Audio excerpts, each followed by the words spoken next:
আসসালামু আলাইকুম everyone, welcome back to my channel আরশের আম্মু। ভিডিওর থাম্বনেল এবং টাইটেল দেখে অবশ্যই বুঝতে পেরে গেছেন আজকে আরশবাবুকে ডাক্তার দেখাবো। তো আমি খুব ভোরে ঘুম থেকে উঠেই রেডি হয়ে চলে যাচ্ছি ডক্টরের চেম্বারে আরশবাবুর সিরিয়াল লেখাইতে। যেহেতু এখন শুধু সিরিয়াল লেখাবো, তাই বাবুকে আম্মুর কাছে রেখে আমি একাই যাচ্ছি। সিরিয়াল লেখানোর পরই অ্যাসিস্ট্যান্ট বলে দেবে বাবুকে নিয়ে কখন যাব, সকালে নাকি বিকালে। তো আমি শুধু যার ভিডিও ক্লিপটাই নিয়েছিলাম, ডক্টরের চেম্বারের ভিডিও ক্লিপটা নেওয়া হয় নাই। মূল কথায় আসি, যে জন্য বাবুকে ডাক্তারের কাছে নেওয়া। অনেক দিন ধরে এরকম কিছু একটা ঘামাচির মতো বাবুর সারা শরীরে হয়েছে।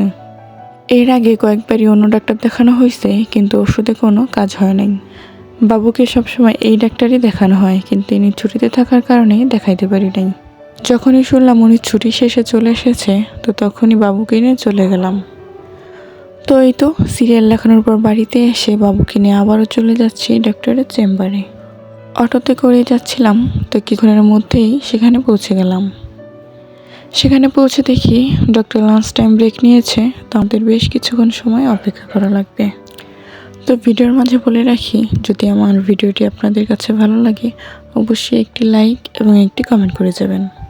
এবং যারা এখন আমার চ্যানেলটি সাবস্ক্রাইব করেনি অবশ্যই সাবস্ক্রাইব করে পাশে থাকবেন, এবং যারা ইতিমধ্যে করে রেখেছেন তাদেরকে অসংখ্য ধন্যবাদ। তো আপনারা কিন্তু দেখছিলেন একটু আগেই আরশবাবুকে লাল একটা টি শার্ট পরিয়ে এনেছিলাম। দুর্ভাগ্যবশত পানি খেতে গিয়ে সেটা অনেকটাই ভিজে ফেলছিল। এখন ভেজা টি শার্ট তো আর গায়ে রাখা যাবে না, ঠান্ডা লেগে যেতে পারে। এইদিকে আমি ওর আর কোনো টি শার্টও সঙ্গে আনিনি, তাই যথারীতি সময় আরেকটি টি শার্ট কিনে এনে ভেজা টি শার্টটি চেঞ্জ করে দিলাম। এটা আপনাদের এই জন্য বলা, কারণ আপনারা ভাবতে পারেন 2 দিনের ভিডিও এক করে আপলোড দিছি। অপেক্ষার প্রহর যেন শেষই হয় না।